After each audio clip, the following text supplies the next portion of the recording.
ಇವತ್ತಿನ ಕಳೆದ 10 ದಿವಸದ ಈ ಹೋರಾಟ, ಬುರ್ಲಾಪುರ್ ಕ್ರಾಸಿನ ಹೋರಾಟದಲ್ಲಿ ವೇದಿಕೆ ಸಾನ್ನಿಧ್ಯತೆಯನ್ನು ವಹಿಸಿ ನಮ್ಮೆಲ್ಲರಿಗೆ ಮಾರ್ಗದರ್ಶನ ಮಾಡಿ ಆಶೀರ್ವಾದ ಮಾಡಿ ನಮ್ಮ ಮನಸ್ಸುಗಳನ್ನು ಕೂಡಿಸಿರ್ತಕ್ಕಂಥ ಪರಮ ಪೂಜ್ಯ ಮುಗುಳ್ಕೊಡ್ ಅಜ್ಜ ಅವರ ಪಾದಾರಗಳಿಗೆ ಶಿರಸಾಷ್ಟಾಂಗ ನಮಸ್ಕಾರಗಳನ್ನು ಸಲ್ಲಿಸಿ, ಅದೇ ತರ ಮುಕ್ತೇಶ್ವರ ಹಡಿಗ್ನಾಳ್ ಸ್ವಾಮಿಗಳ ಪಾದಾರಗಳಲ್ಲಿ ಪಡಮಟ್ಟು ಈ ಕಾರ್ಯಕ್ರಮದಲ್ಲಿ ಅತ್ಯಂತ ಹಿರಿಯ ಹೋರಾಟಗಾರರು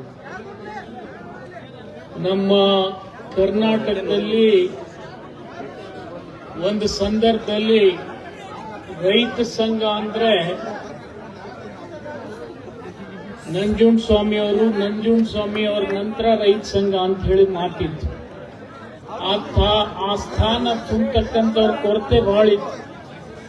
ಅದನ್ನ ಯಾರಾದ್ರೂ ತುಂಬಿದ್ರೆ ಅದು ಕುರುಬರು ಶಾಂತನಗೌಡರು ಅಂತೇಳಿ ಬಹಳ ನಾನು ಈ ಸಂದರ್ಭದಲ್ಲಿ ಹೇಳಬೇಕಾಗ್ತದೆ. ಕುರುಬರು ಶಾಂತಕುಮಾರ್ ಅವರು ಎಷ್ಟು ದೊಡ್ಡ ತ್ಯಾಗ ಮಾಡಿದ್ದಾರೆ ನಿಮ್ಗೆಲ್ಲ ಗೊತ್ತಿಲ್ಲ. ಇವತ್ತು ನೀವು 10 ದಿವಸನಾಗ ನನಗೆ ಅಂಜಿಸಿ ಓಡಿಸಿದ್ರಿ. ಅವ್ರ ಜೀವನ ತುಂಬಾ ಹೋರಾಟ ಮಾಡಿದಾರ. ಅವ್ರ ದುರ್ದೈವ ಎಂತದು ಅಂತಂದ್ರೆ ಅವ್ರ ಇಡೀ ಜೀವನವನ್ನೇ ರೈತ ಸಂಘದ ಪರವಾಗಿ ಹೋರಾಟ ಮಾಡಲಿಕ್ಕೆ ಮುಡುಪಿಟ್ಟಿದ್ದಾರೆ. ಅಂತವ್ರು ಇವತ್ತು ನಿಮ್ಮ ಊರಿಗೆ ಬಂದಿದ್ದಾರೆ ಅಂದ್ರೆ ಅವ್ರಿಗೆ ನಾನು ಕೃತಜ್ಞತೆಯನ್ನ ಸಲ್ಲಿಸ್ತೀನಿ. ಅಭಿಮಾನಿ ಅಂತ ಅದು ನಿಮಗೆ ಗೊತ್ತಿಲ್ಲ. ಸರ್ಕಾರಿ ದವಾಖಾನೆಯಲ್ಲಿ ಇವತ್ತು ಅವರು ಟ್ರೀಟ್ಮೆಂಟ್ ತಗೊಂಡ್ರು. ನಾವು ಸ್ವತಃ ಹೋಗಿ ಹೇಳಿದ್ವಿ, ಸರ್ಕಾರ ಸ್ಪೆಷಲ್ ಹೆಲಿಕಾಪ್ಟರ್ ಮಾಡಿ ನೀವು ಇವತ್ತು ಆರೋಗ್ಯವಂತರಾಗಬೇಕು, ನಮ್ಮ ಮಾರ್ಗದರ್ಶನ ಮಾಡ್ಬೇಕಂತ ಹೇಳಿ ಅವರು ಕಂಬನಿ ಮಿಡಿದವರು. ಅಂತವ್ರು ಇವತ್ತು ಹೋರಾಟಕ್ಕೆ ಬಂದಾರ.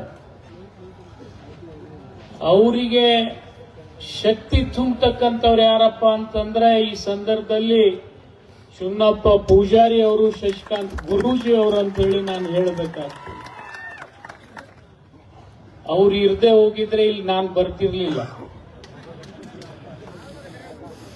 ನಾ ಬಂದೆ, ಬರುದ್ರಾಗ ನಾನು ನೋಡಿದೆ, ನಾ ಮನುಷ್ಯ ಅದನ್ನ ಇತ್ತಿದ್ದೀನಿ, ನನಗೆ ಹೆಣ ಮಾಡಿದ್ರಿ ನೀವು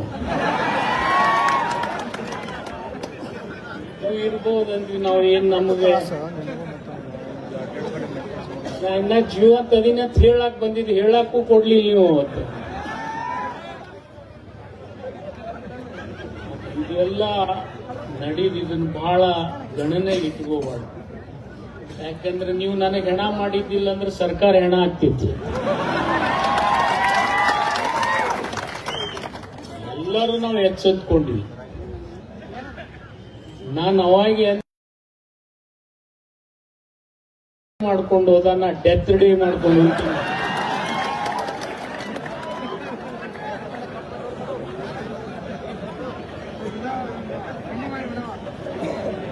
ಅದು ಒಂದು ಸಮಯ.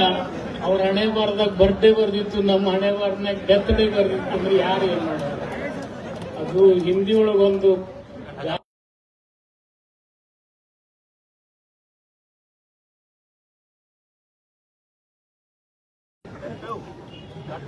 ಈ ಹೋರಾಟದಲ್ಲಿ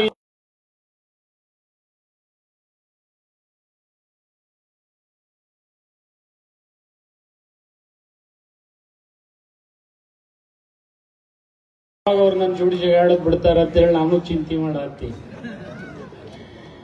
ಯಾಕಂದ್ರೆ ಅಂತ ಎಲ್ಲ ಹೋರಾಟಗಾರರು, ರವಿ ಕಿರಣ್ ಅವರು, ರಾಜು ಪವಾರ್ ಅವರು, ಸುಬೇದಾರ್ ಅವರು, ವಿಶೇಷವಾಗಿ ನಾನು ಈಗೂ ಅಧಿಕಾರಿಗಳಿಗೂ ಕೃತಜ್ಞತೆ ಸಲ್ಲಿಸಬೇಕು. ಅಕಸ್ಮಾತ್ ಈ ಜಿಲ್ಲಾ SP ಮತ್ತು ಜಿಲ್ಲಾ DC ಅವರು ಇರದೇ ಇದ್ರೆ ನಾನು ಈ ವೇದಿಕೆನೇ ಮುಟ್ತಿದ್ದಿಲ್ಲ. ಇವರು ಬಹಳ ನನಗೆ ಹೇಳಿದ್ರು, ನೀವು ಅಲ್ಲಿ ಹೋಗ್ತಕ್ಕದ್ದಲ್ಲ ಅಂತೇಳಿ.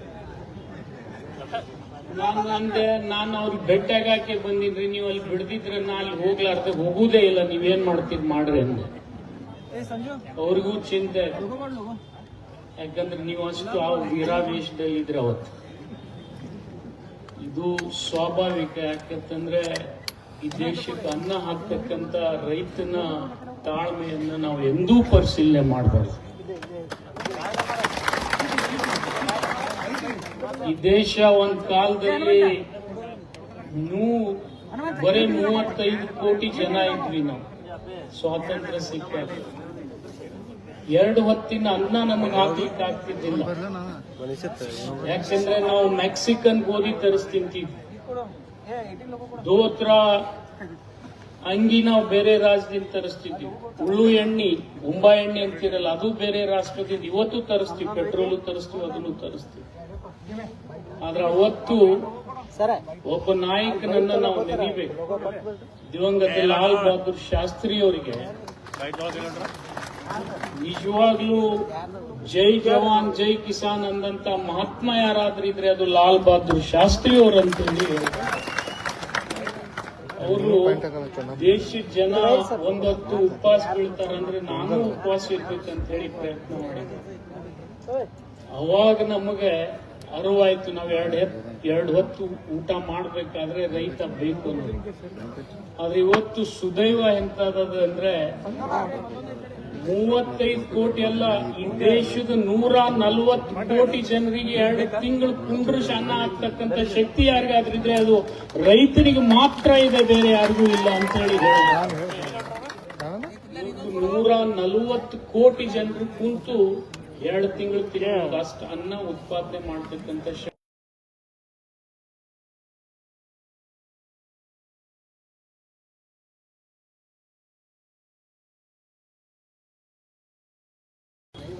ಡಿಸಿ ಅವರಿಗೆ, ಎಸ್ ಪಿ ಅವರಿಗೆ ನಾನು